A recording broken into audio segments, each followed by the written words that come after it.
लेकिन ये सरकार आदिवासियों को उजाड़ने का काम कर रही है। बहुत सारे जमीन खाली थे, पड़ती थे, उसमें रिम्स 2 का निर्माण किया जाना, लेकिन ये सरकार आदिवासियों को उजाड़ने का काम कर रही है।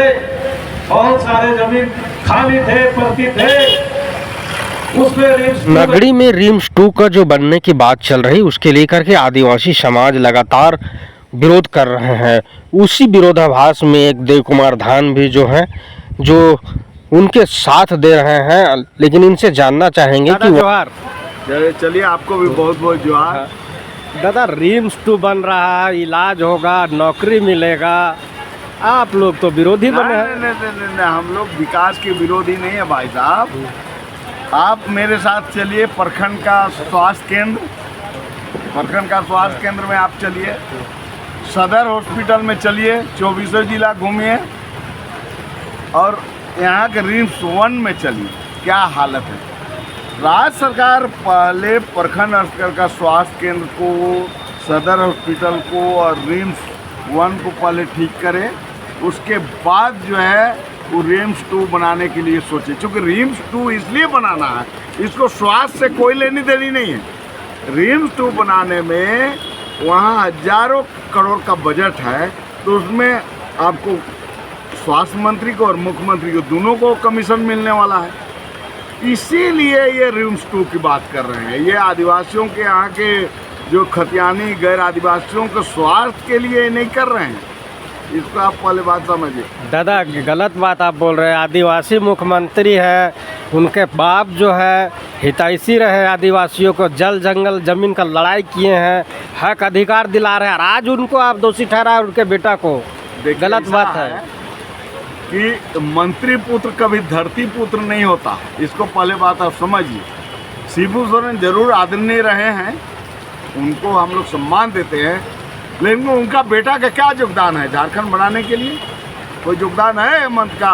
बन गया तो फिर क्या करेंगे, उसको संवार रहे हैं। हाँ, वो तो संवार रहे हैं। जमीन घोटाला में वो तो चले गए, खुद जमीन लूट में वो शामिल हैं, और सारा जो है गिट्टी बेच रहे हैं, मिट्टी बेच रहे हैं, कोयला बेच रहे हैं, जमीन बेच रहे हैं, और जो है ट्रांसफर पोस्टिंग का उद्योग खोले हुए हैं। यही तो हेमंत बाबू कर रहे हैं।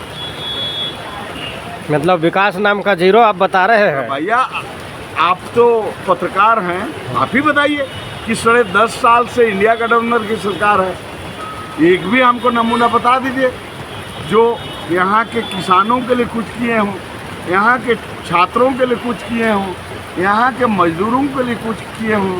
यहाँ स्थानीय नीति जैसा ये तो बोल के आए थे कि हम भाई आएंगे सरकार में और स्थानीय नीति हम तुरंत बना देंगे।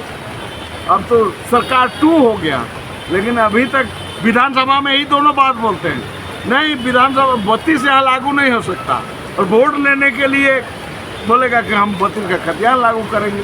तो दोनों बात पे ही बोलते हैं। 10 साल तो गिना दिए हैं, लेकिन कोरोना काल भी था, उसमें कैसे विकास होता है। अभी आदिवासियों के लिए 5 की 7 मंजिला जो है आदिवासी छात्रावास बन रहा है, लूडिंग फूडिंग फ्री, तो कैसे बोल रहे हैं कि वो विकास नहीं कर रहे हैं? एकदम कर रहे हैं यार। ठीक है, 5 मंजिला आप बना रहे हैं, तो वहाँ आपका शिक्षा व्यवस्था ऐसा है कि 5 मंजिला बनाइए, फ्री में खाना दीजिए। आप शिक्षा देखें, इंसान को शिक्षा चाहिए, तो मेन वो शिक्षा दे देना, हम लोग को खाने पीने का नहीं दें। हमारा बाप दादा के पास इतना ज़मीन है कि घर से हम लोग चावल लाएंगे और तमाम चीज़ जुगाड़ से हम लोग आएंगे। हम लोग को एकमात्र सरकार शिक्षा दे दे, स्वास्थ्य दे दे, और हमको जो है खेती जो है वो जीने लायक खेती है, उसको कमाने लायक खेती बना दे, सस्ता पूंजी उपलब्ध करा दे। ये 3-4 चीज़ सरकार करे, ये डूगी ड्रामा सरकार बंद करे। आपका कहना सही है दादा। झारखंड जो है आदिवासी बहुल क्षेत्र है, कृषि प्रधान राज्य है, पहाड़ी क्षेत्र है, तो कहने के मतलब है कि सरकार को जो सुविधा जहां दिखे, रिम्स 2 बना रहा है, बगल में इंटर स्टेट बस स्टैंड बना है, सारा सुविधा है, तो कहीं ना कहीं थोड़ा सा तो मैनेज कीजिए। देखिए ऐसा है, हम लोग दूसरे राज्य भी घूमे हैं।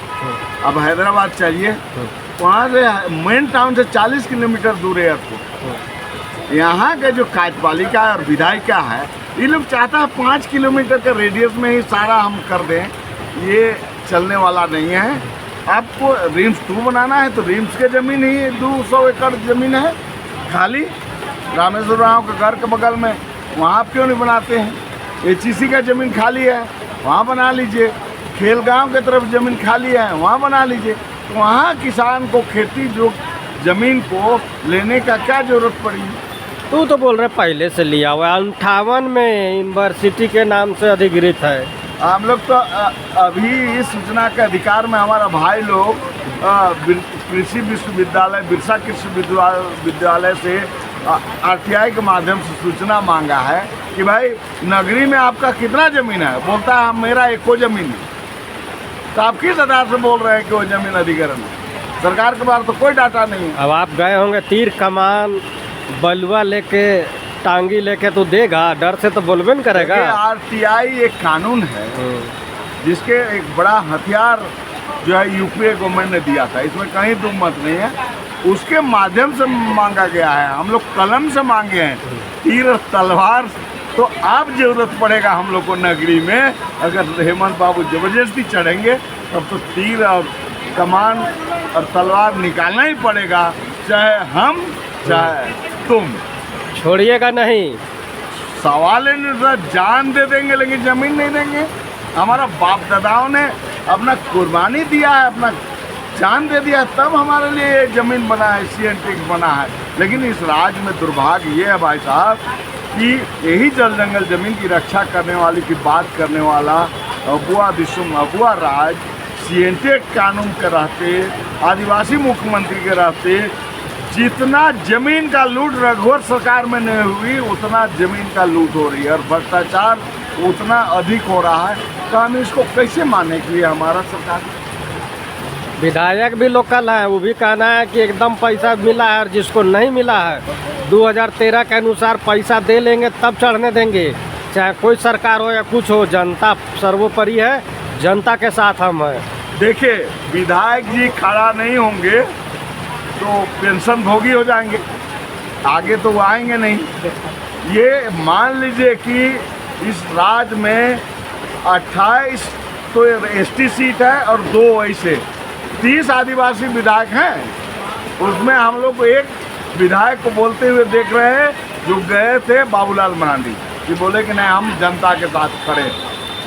तो और लेकिन 29 तो उनके पक्ष में, जनता के पक्ष में नहीं बोल रहे हैं। तो इसलिए जनता के पक्ष में जो नहीं बोलेगा वो पेंशन लेने के लिए तैयार रहे, कोई उनके पास कोई उपाय नहीं है। तो बाबूलाल मरांडी पर कितना भरोसा है आपको?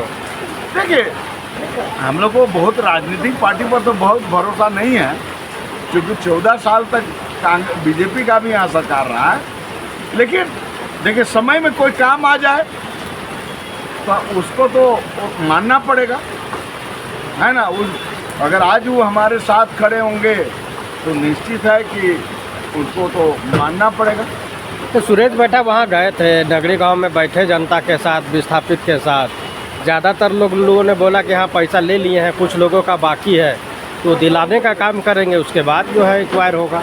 देखिए, वो सुरेश बैठा जी, देखिए उनको तो दूध भी चाहिए, दोना भी चाहिए, वोट भी चाहिए उनको। वोट का ही मूल पॉलिटिक्स है, उनको ज़मीन तमीन से कोई मतलब है नहीं। तो इसलिए वो क्या बोल रहे हैं, नहीं बोल रहे हैं। हम लोग जनता के साथ हैं और जनता ही इस देश का मालिक है और जनता जो निर्णय करेगी उसके आधार से ही सरकार को चलना पड़ेगा। अब विकास का बात बोले, अभी 3 फ्लाईओवर ने बनवा दिए हैं हेमंत सोरेन ने, कांटा टोली, सीरम टोली, रातू रोड। देखिए, रातू रोड तो भारत सरकार की योजना है। योजना तो सभी भारत सरकार की है। नहीं, हाँ।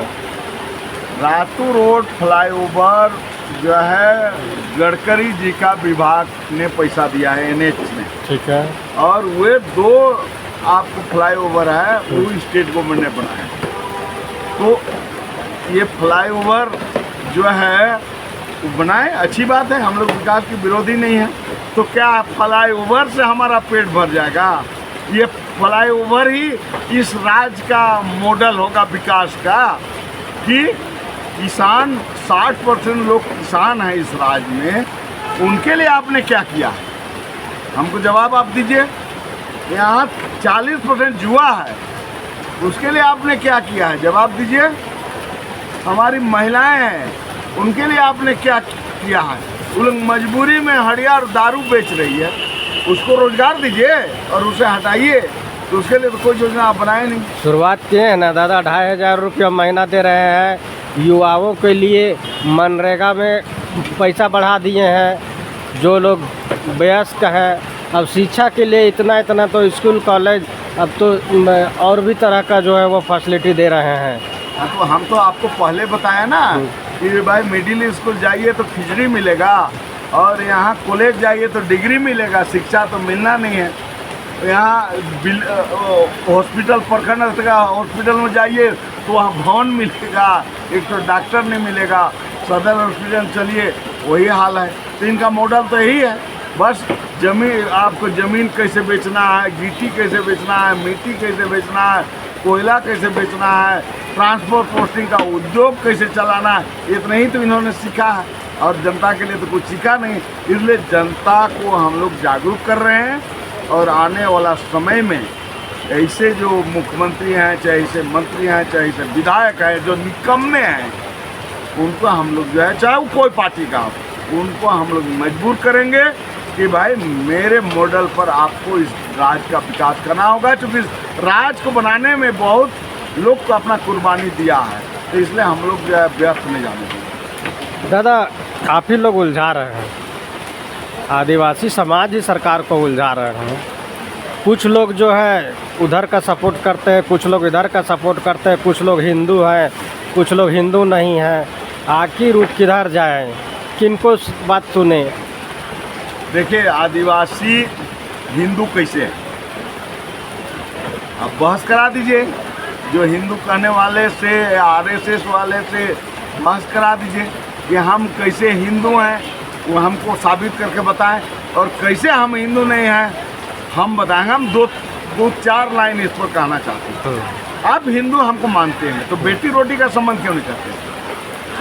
कोई हमको राम मंदिर में जगह दे दीजिए, वहाँ भी सरना बना दीजिए, एक एकड़ का हम लोग को सरना बना दीजिए, वहाँ भी हम लोग को 1-8 पुजारी हम लोग को रखवा दीजिए, है ना। और हिंदू व्यवस्था में, धर्म में वर्ण व्यवस्था है, उसमें 4 वर्ण है। आप हमको ब्राह्मण में रखेंगे, क्षत्रिय में रखेंगे, वैश्य में रखेंगे, शूद्र में रखेंगे तो हम लोग शूद्र में तो जाएंगे नहीं। आप कहाँ रखते हैं? तो आप लोग को तो इसलिए ये लोग जो है वोट लेने के लिए, ये लोग मात्र जो है हम लोग को हिंदू बोलता है कि हम लोग भाई भाई हैं, वोट लेने तक। बाद बाकी जगह में उसका, अरे आज भी वो लोग दलित के घर में खाना नहीं खाता। भाई साहब, क्या बात आप करते हैं? तो इसलिए उनके बहकावे में हम लोग जाने वाला नहीं है। हम लोग आदिवासियों का अलग अस्तित्व है, हमारा अलग संस्कृति है, अलग रीति रिवाज है, अलग परंपराएं हैं, अलग पूजा व्यवस्था है। इसलिए हम जो है इन लोग का जहां में फंसने वाले नहीं। तो आपको शूद्र में रखा गया है आदिवासी समाज को? नहीं, हमको कहीं नहीं रखा गया। हम लोग 4 वर्ण में हम लोग कहीं नहीं। तो अभी चुनाव जनगणना जो होगा उसमें क्या मामला रहेगा? जनगणना के लिए हम लोग जरूर प्रयास कर रहे हैं कि हम लोगों के लिए अलग धर्म कोलम मिले। इसके लिए हम लोग पूरे देश स्तर पर हम लोग अभियान चला रहे हैं। अभी 13 आपको जुलाई को राजस्थान में है, और हम लोग अभी जो है जनगणना शुरू होने से पहले दिल्ली को घेरेंगे हम लोग। और हम लोग चाहेंगे कि वह हमारा धार्मिक पहचान जो 1931 में था उसको सरकार ने हटाई है, उसको रीस्टोर किया जाए। इसके लिए जो है हम लोग पूरा प्रयास करेंगे। दादा, एक और अभी मामला आ रहा है कि ये जो फ्लाईओवर है रातू रोड का, वो जो अभी वर्तमान पार्टियां हैं वो शिबू सोरेन के नाम से बोल रहे हैं, और कुर्मी समाज जो है वो महतो लोग जो है उनका, उसके नाम से बोल रहे हैं। आपका क्या राय है इसमें? देखिए, हम चाहते हैं कि ये 5वीं अनुसूचित क्षेत्र है, और ये महान कोल विद्रोह का क्षेत्र रहा है। 1831-32 के महान योद्धा, कोल विद्रोह का महानायक शहीद वीर बुद्ध भगत के नाम पर हम इस फ्लाईओवर का जो है गडकरी साहब से हम अनुरोध करेंगे कि वे शहीद वीर बुद्ध भगत फ्लाईओवर का नाम रखें। ये तो आप सुनल बात बोल रहे हैं, उसका जो लोग अपने आप को हिंदू कहता है वो भी यही बात बोल रहा है कि देखिए आप वो अपने को हिंदू बोले कुछ भी बोले, लेकिन वीर बुद्ध भगत का नाम वो भी ले रहे हैं। वो महानायक थे। कोई बोले सोना को कोई बोले सोना ही रहेगा। हाँ। तो इसलिए वीर बुद्ध भगत रहेगा। इसलिए हमारा ही दायित्व है कि हम अपने पूर्वजों को समाज में उसको स्थापित करें, उसका इतिहास को हम जिंदा करें। ये हमारा धर्म है, उसके आधार पर हम बोल रहे हैं। और कहीं शिबू सोरेन का नाम से रखाया तो अब कुछ होगा क्या आप लोग तरफ देखिए से? शिबू सोरेन के नाम पर तो उसका बेटा रखने के लिए काफ़ी है, इसलिए उनको केंद्र सरकार का जरूरत नहीं है। वो जो है तो अभी भी पूरा राज का नाम ही शिबू सोरेन रख सकता है। झारखंड नहीं, अब शिबू सोरेन राज होगा, ये वो कर सकते हैं, कुछ कर सकते हैं। तो आपका उसमें कोई दिक्कत नहीं होगा?